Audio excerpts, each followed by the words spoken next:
वक्रतुंड महाकाय सूर्यकोटि समप्रभ निर्विघ्नं कुरु मे देव सर्वकार्येषु सर्वदा। जय श्री गणेश। बहुला चौथ व्रत की भाद्रपद मास के कृष्ण पक्ष की चतुर्थी को किया जाता है। इस व्रत को ही बोल चौथ का व्रत या गौ माता चौथ का व्रत भी कहा जाता है। इस व्रत को स्त्री या पुरुष कोई भी कर सकता है। इस व्रत को करने से सभी प्रकार के रोग शोक दूर हो जाते हैं, संतान सुख की प्राप्ति होती है, पुत्रहीन को पुत्र की अत्यंत प्राप्ति होती है और जीवन के प्रत्येक क्षेत्र में अपार उन्नति होती है। वास्तव में यह एक अत्यंत प्रभावशाली अथवा अत्यंत उपयोगी व्रत है।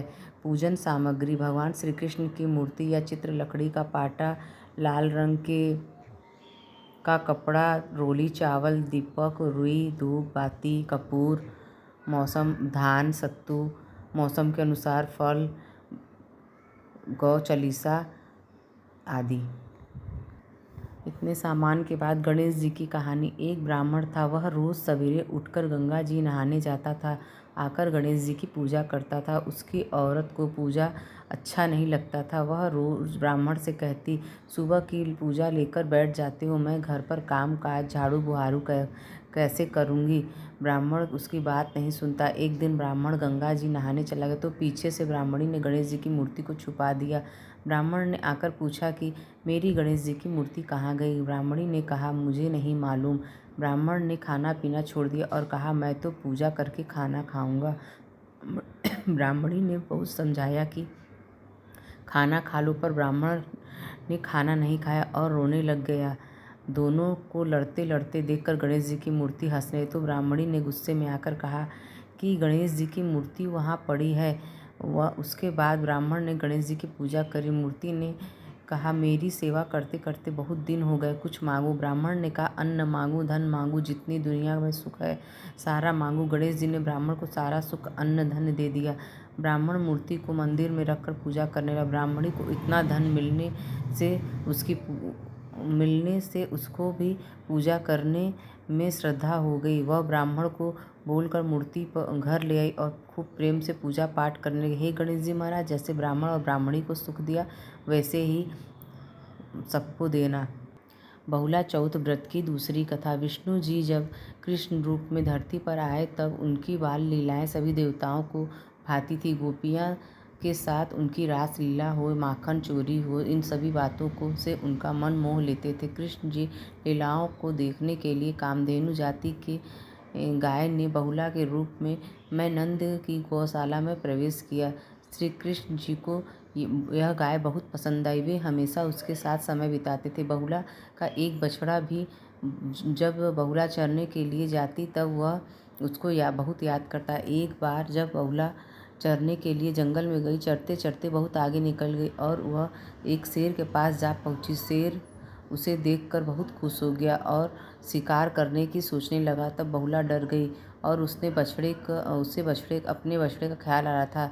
जैसे ही शेर ने उसकी ओर बढ़ा, बहुला ने उससे बोला कि मैं उसे अभी न खाएं, घर पर मैं उसका बछड़ा भूखा है, उसे दूध पिलाकर मैं वापस आऊँगी, तब तो मुझे अपना शिकार बनाना। शेर सुनकर हंसने लगा, कहने लगा कि मैं तुम्हारी इस बात पर विश्वास कर लूँ। तब बहुला ने उसे विश्वास दिलाया और कसम खाकर बोली वह जरूर आएगी। बहुला वापस गौशाला में जाकर बछड़े को दूध पिलाती और बहुत प्यार से उसे वहां छोड़कर जंगल में शेर के पास आ जाती है। शेर उसे देखकर हैरान। दरअसल ये शेर रूप में कृष्ण होते हैं। जैसे बहुला की परीक्षा लेने कृष्ण ने वास्तविक रूप आ जाते हैं और बहुला को कहते हैं, मैं तुमसे बहुत प्रसन्न हूँ, तुम मेरी परीक्षा में सफल रही। समस्त मानव जाति दोबारा सावन महीने के कृष्ण पक्ष की चतुर्थी के दिन तुम्हारी पूजा अर्चना की जाएगी और समस्त जाति में तुम्हें गौ माता कहकर संबोधित करेगी। श्री कृष्ण जी ने कहा कि जो यह व्रत रखेगा उसे सुख, समृद्धि, ऐश्वर्य की प्राप्ति होगी। विनायक जी की तीसरी कथा। एक विनायक महाराज थे। चुटकी में चावल कुलिया में दूध लेकर फिरते, कोई मेरी खीर बना दे, कोई ना बनावे, जरा सा दूध चावल की खीर बने। एक बुढ़िया बोली, ला बेटा मैं तेरा खीर बना दूंगी। बुढ़िया बाहर जाने लगी तो विनायक जी बोले, कहाँ जा रही बेटा? बर्तन मांग के लाऊं? बुढ़िया बोली। विनायक जी बोले, देख तेरे घर के अंदर दूध का टोकना भरा है, चावल की परात भरी है, चूल्हा जलाकर खीर बनाई तो खीर निकलने लगी। बहू ने कटोरा भरकर किवाड़ के पीछे विनायक बाबा का छींटा लगाकर खा लिया। जब सारी खीर बन गई तो बुढ़िया बोली, जा बेटा जीम ले। विनायक जी बोले, मैं तो खा ली। बुढ़िया ने बोला, कब खाई? विनायक जी बोले, जब तेरी बहू ने खाया। बुढ़िया बोली, तेरे खीर जूठी तैने खीर जूठी कर दी। बहू बोली, माँ खीर निकल रही थी, एक कटोरा लेकर जय विनायक जी का छींटा लगाकर खा लिया। विनायक जी ने बुढ़िया से बोले, अब क्या करूँ? विनायक जी बोले, जा खा और बाँट। बुढ़िया बाँटने चली गई तो दुनिया में चर्चा करने लगी, कल तो बुढ़िया भूखी मरती थी, आज खीर बाँट रही है। झोपड़ी को लात मारी, महल बन गया, खूब धन हो गया। हे विनायक जी महाराज, जैसे बुढ़िया का घर धन भर दिया, वैसे ही कहानी कहने सुनने वालों का घर धन भर देना। गणेश जी की कहानी खत्म होने के बाद उनकी आरती, जय गणेश जय गणेश जय गणेश देवा, माता जाकी पार्वती, पिता महादेवा, लड्डुअन का भोग लगे, संत करे सेवा। एक दंत दयावंत, चार भुजाधारी, मस्तक सिंदूर सोहे, मूस की सवारी। अंधन को आँख देत, कोढ़िन को काया, बाझन को पुत्र देत, निर्धन को माया। हार चढ़े फूल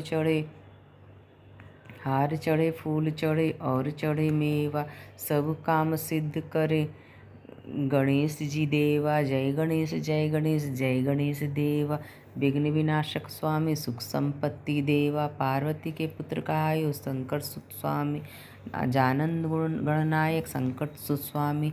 जय गणेश जय गणेश देवा। नमस्कार। बोलो श्री गणेश जी महाराज की जय।